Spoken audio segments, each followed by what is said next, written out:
सभी को नमस्ते, गुड आफ्टरनून। सभी लोग क्लास में ज्वाइन हो जाएं।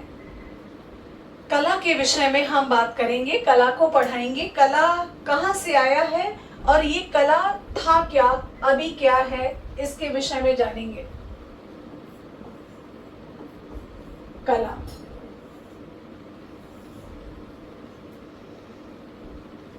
सबसे पहले हम कला के जन्म से शुरू करेंगे।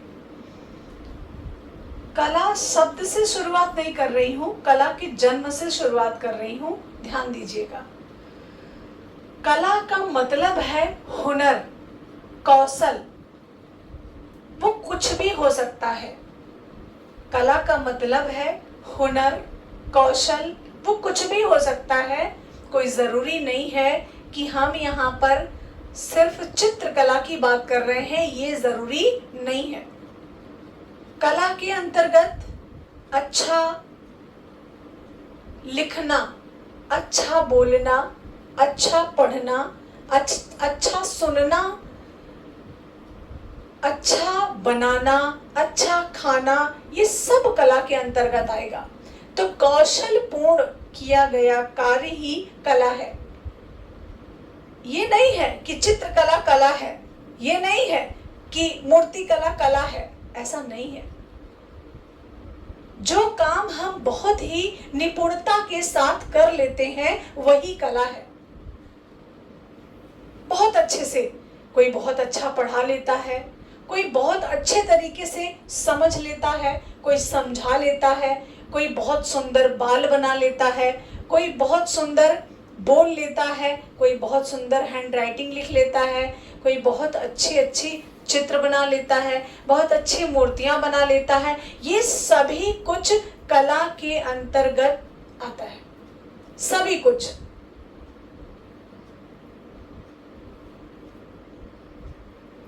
तो किया गया, कौशल पूर्ण किया गया कार्य ही कला है। कौशल पूर्ण किया गया कार्य, किसी भी प्रकार का कार्य है वो। और ये प्राचीन समय की बात है। प्राचीन समय इन द सेंस कि जब लिखना स्टार्ट हो गया था। अभी हम प्रागैतिहासिक काल में नहीं जा रहे हैं, अभी हम लिखना पढ़ना जानने लगे थे तब आ रहे हैं वहां पे। क्योंकि जब हम प्राचीन काल में जाएंगे, बहुत प्राचीन समय में मतलब प्रागैतिहासिक काल में जाएंगे, तब की बात अलग होगी। लिखने पढ़ने के समय में आएंगे तब चीजें अलग होंगी। कैसे? जब मानव का जन्म हुआ, अननोन था, वो सबसे अनजान था, कुछ नहीं जानता था, पढ़ना बोलना सोना खाना पीना कुछ नहीं जानता था, यानी कला जानता ही नहीं था। तब उसने चित्रकला बनाई, मूर्तिकला नहीं बनाई, वास्तुकला नहीं बनाई। तब उसने क्या बनाया? चित्रकारी की, चित्रकला बनाया, चित्रकला के माध्यम से अपनी बातों को बताया। तो जो सबसे प्राचीन विषय हुआ पूरे पृथ्वी पर, वो क्या हुआ? कला हुआ। और कला में क्या हुआ? चित्रकला हुआ। तो सबसे प्राचीन विषय है हमारा चित्रकला, और यही चित्रकला से सभी विषयों का जन्म हुआ। क्या गणित जानता था प्रागैतिहासिक काल का मानव? प्रागैतिहासिक काल से ही जीवन की उत्पत्ति मानी जाती है। और जब जीवन की उत्पत्ति प्रागैतिहासिक काल से मानी जा रही है, तो संस्कृत, इतिहास, नागरिक शास्त्र, भूगोल, गणित जैसे विषय नहीं थे। जब मानव बोलना ही नहीं जान रहा है, सुनना ही नहीं जान रहा है, तो वो गणित कैसे लगा सकता है? लिखना नहीं जान रहा है, पढ़ना नहीं जान रहा है, तो वो इतिहास कैसे बना सकता है? नहीं बना सकता। अर्थशास्त्र नहीं जानता, मनोविज्ञान नहीं जानता, वो कुछ सब्जेक्ट नहीं जानता था। जब मानव ने जन्म लिया तो सिर्फ और सिर्फ वो चित्रकारी करना सीखा। तो सबसे जो प्राचीन विषय हुआ वो क्या हुआ? कला हुआ। और कला में क्या हुआ? चित्रकला हुआ। जानेंगे ना, तो कोई भी अधिकारी आपसे कहे अरे कला में क्या ही पढ़ाते हो तुम, तो आप बता सकते हैं कि जो आज आप यहाँ बैठे हैं ना, ये भी एक हुनर है। आप बता सकते हैं, बोल सकते हैं, उनसे अपनी बात को कह सकते हैं, रख सकते हैं। और जो टीचर, जो स्टूडेंट टीचर बन के गया और वो एक लाइन में जाना कला को, वो लड़ नहीं सकता। और जानते हैं आज का समय ना कहने से हासिल नहीं होने वाला है, छीनना पड़ेगा, लड़ना पड़ेगा, उसके लिए सजग होना पड़ेगा, काम करना पड़ेगा, तब जाके वो कहीं हमको मिलेगा। तो बिना जानकारी के हम बोल नहीं सकते, लड़ नहीं सकते। तो जब मानव ने जन्म लिया तभी कला की उत्पत्ति हुई, और कला में सबसे प्राचीन जो विषय हुआ वह हुआ चित्रकला यानी ड्राइंग। अभी कला का शब्द बहुत बड़ा है, बहुत विस्तार है, इसलिए हम सिर्फ ड्राइंग को जान रहे हैं। कहाँ? प्राग ऐतिहासिक काल में सिर्फ और सिर्फ हमने शुरुआत में क्या जाना? चित्रकारी जानी। फिर धीरे धीरे समय बीतता गया, हमने जाना, समझा, और भी काम किए, तो हमने वास्तुकला को जाना, औजारों की कला को जाना, भोजन बनाने की कला को जाना, इन सब कलाओं को जान लिया। मूर्तियां बनाने लगे प्रागैतिहासिक काल के मानव। तो इन सभी कलाओं का जन्म कहाँ हुआ? प्रागैतिहासिक काल में हो गया। जैसे जैसे दिमाग आदि मानव का विकसित हुआ, वैसे वैसे ही हमारी कला का विस्तार होता गया। अब हम बात करते हैं कला के शब्द के लिए, लेकिन वो विस्तार उनका अपना देन था। वहां कोई इतिहासकार नहीं बैठा था, कोई कला इतिहासकार नहीं था जिसने कह दिया कि संस्कृत भाषा का शब्द है कला। ये कोई इतिहासकार उस समय नहीं बैठा था। ये तो बहुत बाद की बात है, जब लोगों ने जानना चाहा प्रागैतिहासिक काल के बारे में, तब पता चला कि ये चित्रकला बनाया था इन्होंने, मूर्ति कला बनाई थी। कब बनाई थी, कैसे बनाई थी, कहाँ बनाई थी, ये तो बात की बहुत बाद में पता चला। तो जो कला है, अभी तो चित्रकला की शुरुआत हो गई प्रागैतिहासिक काल से, कला की भी शुरुआत प्रागैतिहासिक काल से हो गई। अब हम कला इतिहासकारों से जानेंगे कि कला क्या था, कला का जन्म कैसे हुआ ये तो पता ही चल गया, कब हुआ ये भी पता चल गया, क्यों हुआ ये भी पता चल गया। अब हम लिखने और पढ़ने की स्थिति में आते हैं, तब जाने की कला क्या है। तो कला इतिहासकारों ने उसके विषय में बताया कि कला संस्कृत भाषा का शब्द है। यह कल धातु से या कड़ धातु से उत्पन्न हुआ है। कल धातु का अर्थ है प्रेरित करना या सृजित करना या आगे बढ़ाना। ये कल धातु का शब्द है, अर्थ है। वहीं कुछ विद्वानों ने कहा नहीं, ये नहीं है, ये कड़ धातु का शब्द है, और कड़ का अर्थ होता है प्रसन्न करना। तो दोनों बातें सही है, कल भी सही है और कड़ भी सही है। तो कल के विषय में ज्यादा वोट पड़े और कड़ के विषय में कम वोट पड़े। मतलब कल के विषय में किताबें बहुत लिखी गई, हाँ भाई कला कल धातु का शब्द है, लेकिन कड़ के विषय में कुछ ही लोगों ने बताया, तो हम फर्स्ट आंसर क्या करते हैं? कल धातु करते हैं। सेकंड आंसर क्या करते हैं? कड़ धातु करते हैं। अब बहुत से स्टूडेंट होंगे, अरे यार दोनों आ जाएगा तब हम क्या करेंगे? तो जानते हैं, इसको बताने के लिए हम तभी बता पाएंगे जब हम उसको बहुत ब्रॉड तरीके से पढ़ेंगे। और इसका बहुत अच्छा उदाहरण बिहार के पेपर में बता रखा था। हो सकता है वही उसी तरीके से पेपर का जो बनने का एक आइडिया था वो यहाँ पर भी हो जाए, तब क्या करेंगे? तब क्या एक लाइन से सिलेक्शन ले लेंगे? कभी नहीं ले सकते। कह दिया कि कला संस्कृत भाषा का शब्द है, फिर कह दिया कला कल धातु का शब्द है, फिर कह दिया कला कड़ धातु का शब्द है। क्या सभी आंसर सही है या गलत है? तो भैया जब तीनों आंसर जाना तभी तो कहा हाँ हाँ कुल सही बा, तभी कह सकते हैं, ऐसे नहीं कह सकते। तो कला संस्कृत भाषा का शब्द है, कल धातु से उत्पन्न हुआ है। और कला की भाषा क्या थी और आज कला की भाषा क्या है, दोनों में अंतर है। पहले कला की भाषा प्रतीक थी, आज कला की भाषा प्रतीक नहीं है। कैसे नहीं है? क्योंकि वो प्रतीकता हमारे सब्जेक्ट से जा चुकी है, क्योंकि मशीनीकरण शुरू हो गया, आधुनिकीकरण शुरू हो गया, इस वजह से प्रतीकता खत्म हो गई, नष्ट हो गई। भाव खत्म हो गए चित्रों में, नहीं है। क्यों नहीं है? क्योंकि अब सब कुछ मशीन से होने लगा। आप 10 रुपए का कैलेंडर ले लेंगे, वो ज्यादा सही है, राधे कृष्ण बहुत सुंदर उसमें दिखेंगे, लेकिन एक अखिलेश कुमार यादव जी की तरफ से अच्छी पेंटिंग्स का निर्माण करने में लगभग 2000 रुपए खर्च हुए, उसको खरीदने में आपको 2500 रुपए लगेंगे। आप नहीं लेंगे, कहेंगे बहुत महंगा है और अच्छा भी नहीं है। क्यों? क्योंकि जो 10 रुपए वाला सस्ता है वो लेंगे, ज्यादा अच्छा है कि 2500 वाला ज्यादा अच्छा है? तो कला का अस्तित्व रह नहीं गया, क्योंकि आधुनिकीकरण, मशीनीकरण, जो भाव से चीजें होती थी उनका भाव छिन गया।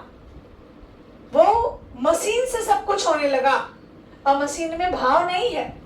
मशीन चल रही है, आपको पेर देगी मशीन, आपको खत्म कर देगी, हाथ खत्म कर दिया, पैर खत्म कर दिया।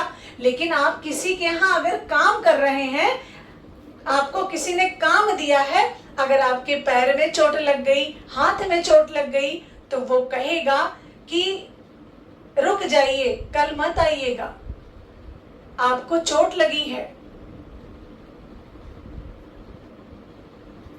कहेगा कि नहीं कहेगा? थोड़ा सा भी मानवता होगी तो कहेगा चाय पी लीजिए तब काम करिए। मशीन कहेगी कभी? मशीन को क्या ही पता तुमको क्या हुआ है, मशीन को क्या ही पता तुमको पेरे जा रही है, वो पता ही नहीं है कुछ उसको। उसका तो काम है चलो ना, अब वो चले जा रही है, चले जा रही है। तो इसी से कला का जो भावपूर्ण अस्तित्व था वो नष्ट हो चुका है। अब वो चीजें नहीं रह गई हैं। जैसा कि अभी अरुण कुमार जी ने लिखा था कि अमृता शेरगिल की पेंटिंग 62 करोड़ में बिकी।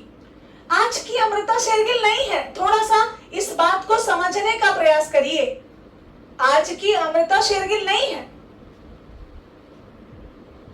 आज का उनका जन्म है, आज के समय की चित्रकार है नहीं ना। ये अभी की बात हो रही है, आजकल के चित्रकारों की बात हो रही है। उस समय के भाव बिक रहे हैं, आज का भाव नहीं बिक रहा है। वो उस समय का भाव था चित्र में, वो बिक रहा है। और वो हम और आप नहीं जान सकते, वो एक चित्रकार ही समझ सकता है। क्या बनाया था उन्होंने, 62 करोड़ उनको क्यों ही मिले, ये एक चित्रकार जान सकता है। जैसे हीरे की पड़ताल एक जौहरी ही कर सकता है, सब नहीं कर सकते हैं। हमें क्या ही पता कि हीरा है कि ये एक कांच का टुकड़ा है, नहीं पता है। तो जैसे सोने की परख सोनार को होती है ना, वैसे चित्र की परख एक चित्रकार को होती है, सबको नहीं हो सकती है। तो जो आज 62 करोड़ 63 करोड़ 1 अरब में पेंटिंगें जा रही हैं, वो एक समझदार, उसको समझने वाला व्यक्ति ही खरीद सकता है, हम उसको नहीं खरीद सकते। एक तो पहली बात हमें अच्छा नहीं लगेगा, दूसरी बात इतना पैसा भी नहीं है, इसलिए हम लोग नहीं ले सकते। चलिए हम अपनी बात पर आते हैं। तो जो कला है, इसमें भी जो सबसे प्राचीन विषय था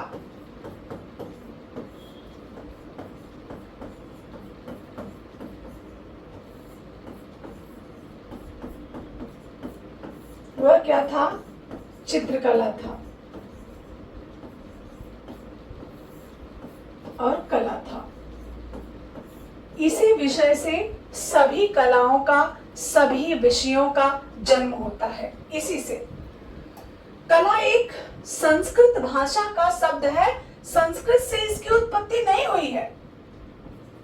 कला एक, ये जो कला शब्द है,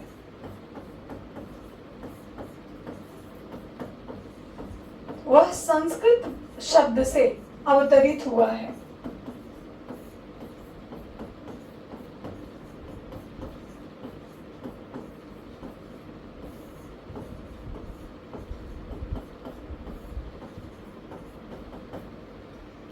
ये कला का जन्म संस्कृत से नहीं हो रहा है, ये ना समझना जया जी। कला संस्कृत भाषा का एक शब्द है बस, और कुछ नहीं। कला कल धातु से उत्पन्न हुआ है।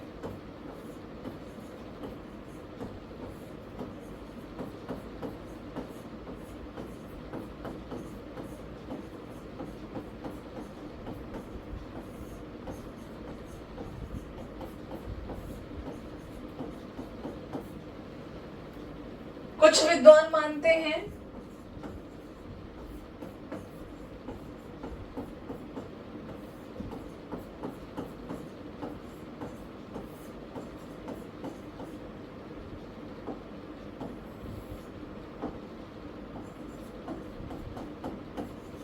कला संस्कृत कला कड़ धातु से, कला कड़ धातु से उत्पन्न हुआ है।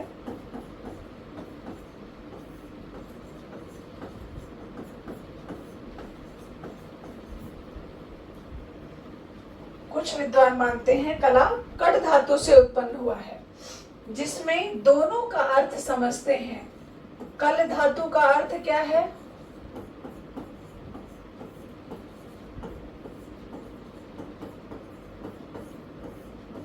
और कड़ धातु का अर्थ क्या है?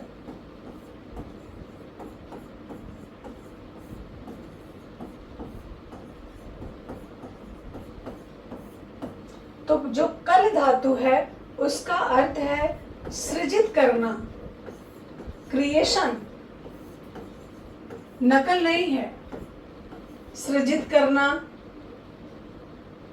इसका अर्थ है कल धातु का प्रसन्न करना, कौशल।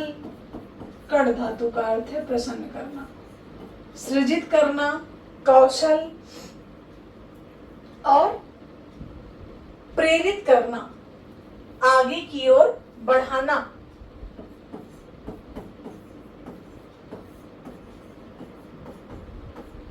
ये भी एक हुनर है। सभी टीचर्स मोटिवेशन नहीं कर सकते, वो खुद ही मोटिवेट नहीं होते हैं तो दूसरे को क्या कर लेंगे। और सभी अच्छी चित्रकारी नहीं कर सकते, सभी अच्छे चित्रकार, सारे टीचर्स अच्छे चित्रकार नहीं हो सकते, सारे टीचर्स थ्योरी बहुत अच्छा नहीं पढ़ा सकते। तो सबकी एक खूबी है। तो ये आगे की ओर प्रेरित करना, मोटिवेशन करना, मोटिवेट करना, नया कुछ करना, ये बताया गया है कल धातु से। और कड़ धातु से बताया गया प्रसन्न करना। किसी भी चीज को करने से दूसरे को प्रसन्नता मिले, वो कला है। और हमारा ऐसा विषय है कि निस्वार्थ भाव से काम करते हैं कला के टीचर, निस्वार्थ भाव से। अभी आप यहाँ पर पढ़ रहे हैं ना कि कला का अर्थ है प्रसन्न करना। तो एक टीचर जो कला का है ना, उसके अंदर ऑटोमेटिक वो गुण होते हैं कि वो दूसरे के लिए काम करता है, दूसरे के लिए जीता है। बहुत सी दुनिया में सभी 99% लोग हैं जो अपने लिए मरे जा रहे हैं, अपने लिए ही काम कर रहे हैं। लेकिन 1% आपको उसमें ऐसे भी मिलेंगे जो निस्वार्थ भाव से प्रेम करते हैं, जो निस्वार्थ भाव से कार्य करते हैं। आप उसमें सफल हो, आगे बढ़ें। ऐसे भी 1% लोग हैं। उनमें जो हमने रीड किया, वास्तव में ड्राइंग के टीचर ऐसे हैं जो प्रेम से कार्य करते हैं, प्रेम भाव दिखाते हैं, चाहे वो बच्चों के साथ हो, चाहे वो विद्यालय के साथ हो। क्योंकि वो पढ़ाते पढ़ाते उनके अंदर वो हुनर आ जाता है, वो गुण आ जाता है। इसलिए तो इसका जो अर्थ है विद्वान ने लिखा है, ये कहीं ना कहीं सही लिखा है, गलत नहीं है। तो प्रसन्न करना भी एक गुण है, और वो किसी भी कार्य में अच्छा बोलकर, अच्छा लिखकर, अच्छा मोटिवेशन करके प्रसन्न करना। और कल धातु का जो अर्थ है वो सृजित करना, कल्पित करना, प्रेरित करना, कौशल, ये सब आपका कल धातु का अर्थ माना जाता है। कला दो शब्दों से मिलकर बना है, देख रहे हैं, दो शब्द, एक क और दूसरा ल, क प्लस ला, कला, जिसमें कला का अर्थ क्या है और ला का अर्थ क्या है। तो क का अर्थ यहाँ पर विद्वानों के अनुसार सौंदर्य है, कामदेव है, कामदेव। और कामदेव का अर्थ यहाँ सिर्फ और सिर्फ यही बताया गया है, सौंदर्य से। और ला का तात्पर्य है देना, सुख देना, सुंदरता प्रदान करना, ये सब कला है। सुख देना, सौंदर्यता प्रदान करना, सुख की अनुभूति कराना, यही कला है।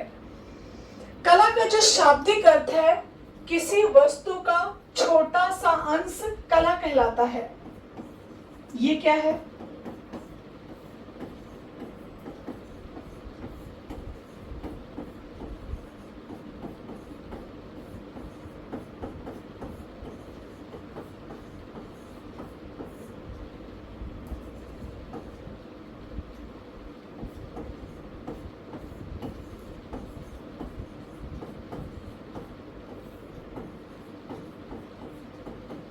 किसी वस्तु का छोटा सा अंश कला कहलाता है। ये इसका शाब्दिक अर्थ है कला का। छोटा सा अंश मतलब आप मेरे विषय में थोड़ा जाने तो भी बहुत जान गए, और बहुत जाने तो भी आप मेरे विषय में जाने।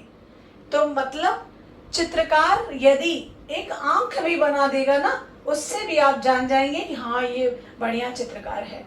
जैसे आप कहीं भी जाएं और थोड़े में ही अगले को समझ लेते हैं कि ये व्यक्ति कैसे होगा, कैसा हो सकता है, इसके विचार कैसे हो सकते हैं, ये भी एक कला है। जानना, इसको भी जानना एक कला है। बहुत से लोग सालों साल लगा देते हैं लोगों को समझने के लिए, उनके अंदर वो हुनर नहीं होता है इसलिए। और बहुत से लोग क्षण मात्र में सब कुछ जान लेते हैं, ये उनके पास हुनर है। तो जो कला का शाब्दिक अर्थ है वो किसी वस्तु का छोटा अंश, जो लोग क्षण में ही जान ले कि यह व्यक्ति कैसा है, वह एक हुनर है, उनके अंदर एक कला है। तो ये किसी भी वस्तु का छोटा सा अंश ही कला कहलाता है। अब ये कला कला बार बार आ रहा है, आखिर इसके जनक कौन है, इसके जन्मदाता कौन है, इस शब्द का प्रयोग करने वाले पहले व्यक्ति कौन थे, या कहां पर किया है इन्होंने, इसके विषय में भी जान लेते हैं। तो इसके विषय में ऋग्वेद में कहा गया, यथा कला यथा शफ मद षुणसा नियमति। इसी शब्द से कला शब्द की उत्पत्ति हुई। इसी शब्द से ये पता चला कि ऋग्वेद में, ऋग्वैदिक काल में, और जो पहला वेद था उसी में कला की जानकारी दी गई है। बहुत से टीचर्स कहते हैं, अरे मेरा सब्जेक्ट तो बहुत बड़ा है भाई, कला में क्या पढ़ाते हैं टीचर, कुछ नहीं, कला वाले टीचर को तो कुछ आता ही नहीं होगा। तनिक उनसे कहना जाके, जब सिलेक्ट हो जाना होगे तो समाज के बीच में रहेंगे आप, ऐसे ऐसे आप लोगों को भी लोग मिलेंगे जो आपको कहेंगे, आए कला वाले क्या पढ़ाते हैं, कला वाले के तो बड़ा मौज है, मौज बा, उनके सबके तो कुछ पढ़ा है ना बा, ऐसा कहते हैं, कहेंगे, आपको भी लोग मिलेंगे। तो जब ये बातें कहे ना, तो उनसे कहना कि ऋग्वेद में गणित का पता नहीं है, लेकिन कला का पता है, मूर्ति कला का पता है। यजुर्वेद में इतिहास का, भूगोल का पता नहीं है, लेकिन कला का पता है, और तब उनके मुंह पे ताला लग जाएगा, फिर वो बोल नहीं पाएंगे। जब जानते रहोगे तभी अपने अधिकारों के लिए लड़ पाओगे, और जब जानते ही नहीं रहोगे तो क्या लड़ पाओगे? तब वो कह के अपना बताते रहेंगे, हाँ मेरे ही सब्जेक्ट बहुत अच्छा है। कला, कितना चाल चली गई कि कला को तो खत्म कर दिया जाए। भी कला में टीचर को फालतू की सैलरी दी जा रही है। ये भी सारी बातें क्यों? क्या जब बच्चा स्कूल में पढ़ने आता है तो उसको कला, हुनर नहीं सिखाया जाता है? आज यही कारण है संस्कार नष्ट हो रहे हैं। यही कारण है। कला, संस्कार का जो जन्म होता है ना, वो कला से ही होता है। संस्कृति का विकास जो होता है वो कला से ही होता है। भूगोल, इतिहास, गणित से नहीं होता है। कहीं भी हम जाते हैं तो वो गणित लगाकर हमको नहीं बताएगा कि हम सर्वश्रेष्ठ हैं गणित में। उसको देखेंगे, उसके घर को देखेंगे, तभी हम समझ जाएंगे कि वो कैसा व्यक्ति है।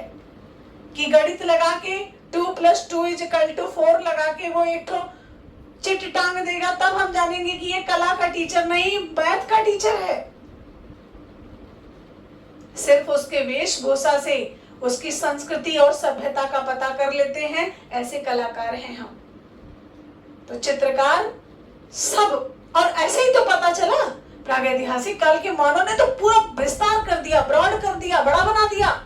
क्यों बना दिया? ऐसे ही तो जाने कि शहद खाता था कि नहीं खाता था, सिर्फ चित्रकारी से समझ गए हम। बहुत सी चीजें हैं जो कहीं नहीं जाती हैं, अपने आप समझ ली जाती हैं। छोटा सा बच्चा बोलता नहीं है, लेकिन माँ हर बात समझ लेती है कि वो क्या कहना चाहता है, उसको क्या जरूरत है। ये भी एक हुनर है माँ का। तो किसी भी वस्तु का छोटा सा अंश कला कहलाता है। ये बात समझ में आई होगी। कैसे इसको डिफाइन करिए। जब आप प्रोफेसर के एग्जाम में जाएंगे तो इंटरव्यूज में ऐसे प्रश्न पूछे जाते हैं। अब बात तो ये हो गई कि भाई ऋग्वेद में इस कला का शब्द का पता चल गया, तो कला शब्द के लिए मैं बात कर रही हूं बस। कला शब्द का पहली बार उल्लेख, पहली बार पता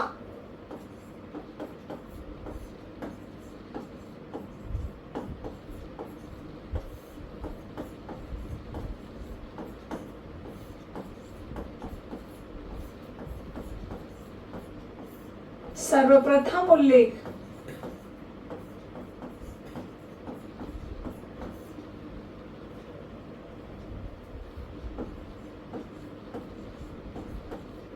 ऋग्वेद में किया गया।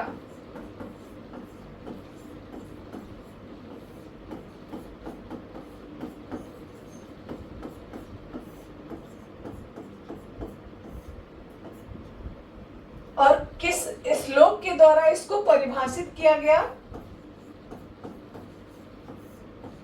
यथा कला यथा शफ मध सोड़ सा नियमति। इस शब्द से, इस श्लोक के द्वारा बताया गया। तो यहां से दो प्रश्न बनता है कि पहली बार कला शब्द का उल्लेख कहाँ हुआ है? ऋग्वेद में हुआ है। किस श्लोक के जरिए हुआ है? तो यथा कला यथा शफ मध षोडशा नियमति, इस श्लोक के जरिए हुआ है। अब एक प्रश्न और बन जाता है कि ये श्लोक कहाँ से लिया गया है? तो ऋग्वेद से लिया गया है। ऐसे छोटे छोटे प्रश्न बनते हैं। जब हम थोड़ा सा सिलेबस को बड़ा करके पढ़ते हैं ना, बहुत मजा आता है पढ़ने में। अब ये कला, अभी हमने कहा कि कला में चित्रकला भी थी, मूर्ति कला भी थी।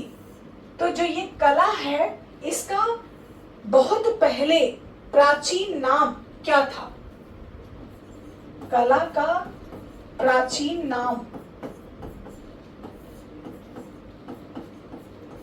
शिल्प था।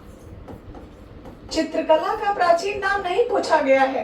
कितने तो स्टूडेंट इसी में भ्रमित हो जाते हैं, आय दादा चित्रकला का पूछ रहा है यार, कि कला का पूछ रहा है, और लिखा है कला।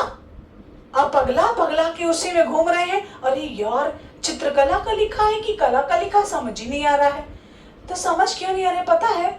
हम हिंदी को पढ़ ही नहीं रहे हैं सही से, तो समझ में क्या आएगा?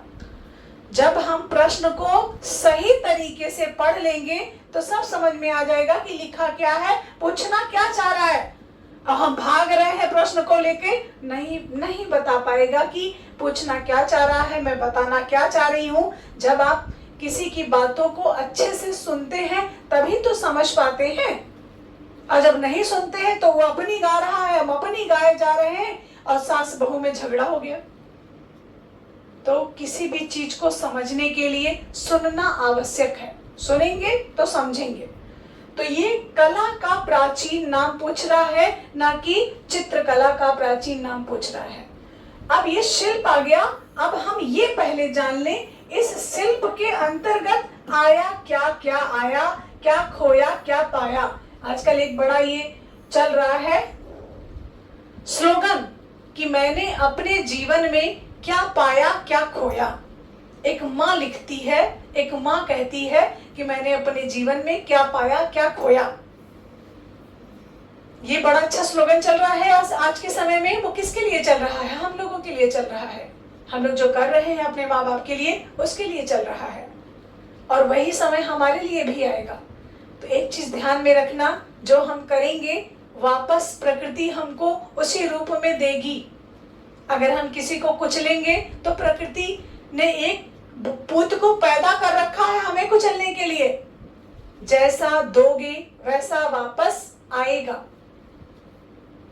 तो शिल्प के अंतर्गत चित्रकला आ गई, पाक कला आ गई, मूर्ति कला आ गई। पाक कला के अंतर्गत क्या आता है? पाक कला के अंतर्गत क्या आता है अरुणा जी? पाक कला क्या है? ये किसका विषय पाक कला है? भोजन बनाने की कला पाक कला कहलाती है। नव पाषाण काल में इसका उल्लेख उपयोग हो चुका था। तो चित्रकला, पाक कला, मूर्ति कला, वास्तु कला, बहुत कलाएं हैं। नृत्य कला, संगीत कला, योग कला, व्यायाम कला, आखेट कला,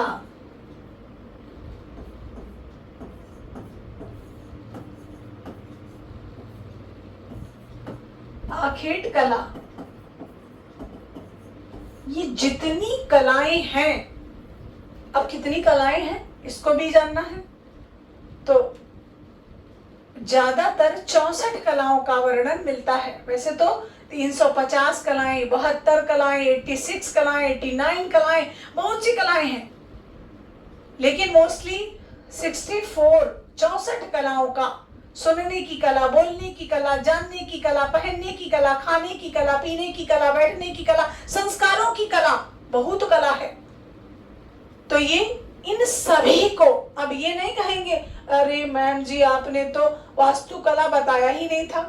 तो ये जान लो कि सारी कलाओं को मैं कह रही हूं, चाहे वो खाना हो, बोलना हो, नृत्य करना हो, सोना हो, आखेट हो, व्यायाम हो, सब 350 कलाओं, इससे ऊपर तो कला का उल्लेख है ही नहीं दुनिया में। तो जान लो 350 कलाओं का उल्लेख किया गया, और उसको सिर्फ और सिर्फ प्राचीन समय में एक नाम दिया गया। वो क्या है? शिल्प है। ये अब विद्वान इतना समझदार थे कि इतने नाम लेने से अच्छा है तो शिल्प कह देंगे, काम बन जाएगा। तो शिल्प ये प्राचीन नाम है। चित्रकला का प्राचीन नाम क्या है? शिल्प है। कला का प्राचीन नाम क्या है? शिल्प है। आखेट कला का प्राचीन नाम क्या है? शिल्प है। जब स्पेशली किसी विषय, किसी व्यक्ति के बारे में बात होगी तब हम आगे बढ़ेंगे, नहीं तो सब शिल्प है, शिल्प है। लेकिन आज के समय में शिल्प क्या है? अब देखो, इतना बड़ा बृहद शब्द एक छोटे से शब्द में परिवर्तित हो गया, और आज का शिल्प क्या बचा? आज का शिल्प क्या बचा? आज का शिल्प क्या है? नीरज चौधरी जी बताएं, आज का शिल्प क्या है? मूर्ति में बस गया। यही तो मैं बताना चाह रही थी, ब्रॉड को इतना छोटा कर दिया गया आधुनिकीकरण में, इतना छोटा कर दिया गया मशीनी युग में। तो शिल्प का जो अर्थ है वर्तमान समय में वह है मूर्ति कला, स्कल्पचर।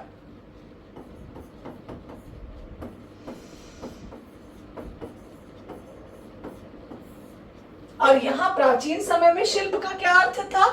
मूर्ति कला, चित्रकला, वास्तुकला, भोजन कला, पाक कला, दुनिया भर की कला सब शिल्प के अंतर्गत आती थी। लेकिन वर्तमान समय में शिल्प के अंतर्गत मात्र एक कला आ रही है, वो कौन सी है? मूर्ति कला है। बाकी सभी कलाएं कहाँ चली गई? बाकी सभी कलाएं अलग अलग रूप ले ली, संगीत कला अलग हो गई। इसीलिए शायद ये कमजोर पड़ गई। एकता में बहुत शक्ति है और अलग होने में कोई शक्ति नहीं है।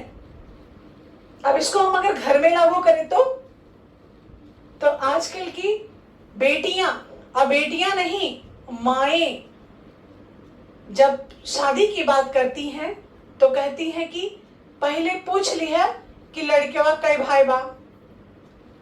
पिता दिमाग नहीं लगाएगा। दिमाग कौन देता है? महिलाएं देती हैं, क्योंकि उनके पास दिमाग है नहीं इसलिए दे रही हैं। तो पहले पूछ लेंगी लड़कियों कई भाई बा बहनी, इतनी पूछ लिया था तो पति कहेगा कि 4 भाई है। शादी हुआ ना किया, 4 भाई में शादी कह दे, खटते खटत मर जाए हैं। उसको ये नहीं पता है कि 4 में कितनी मजबूती है। उसने ये संस्कार ही नहीं दिए अपनी बेटी को कि 4 में जाओगी तो 4 तुम्हारे पास लोग होंगे, 4 तुम्हारे मजबूत हाथ होंगे।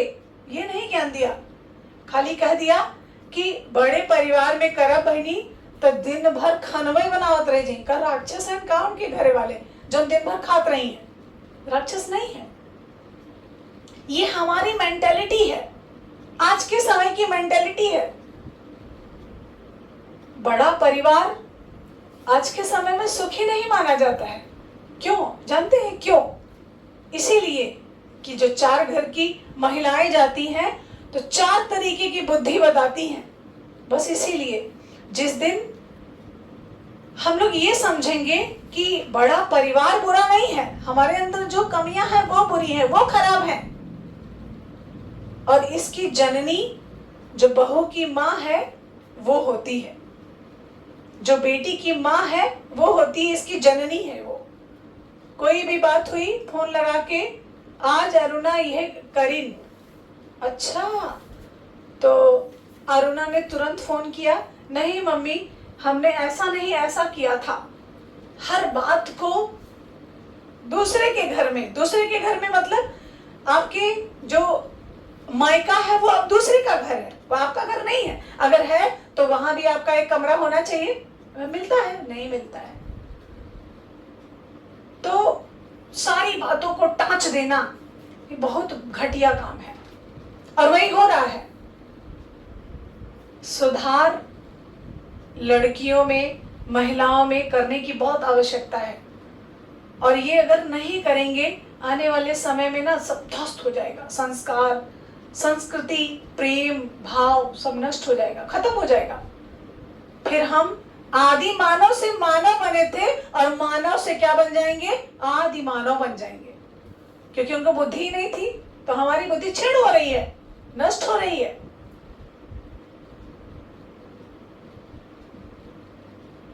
और इसको हर माँ को समझाना चाहिए।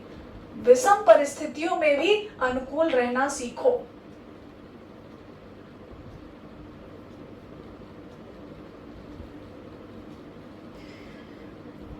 तो कला का जो उल्लेख हुआ वो ऋग्वेद में हुआ, शिल्प के नाम से हुआ। चित्रकला, पाक कला, मूर्ति कला, वास्तुकला, संगीत कला, सारी कलाओं को हमने नाम दिया था प्राचीन समय में शिल्प। वर्तमान समय में शिल्प क्या है? मूर्ति कला है।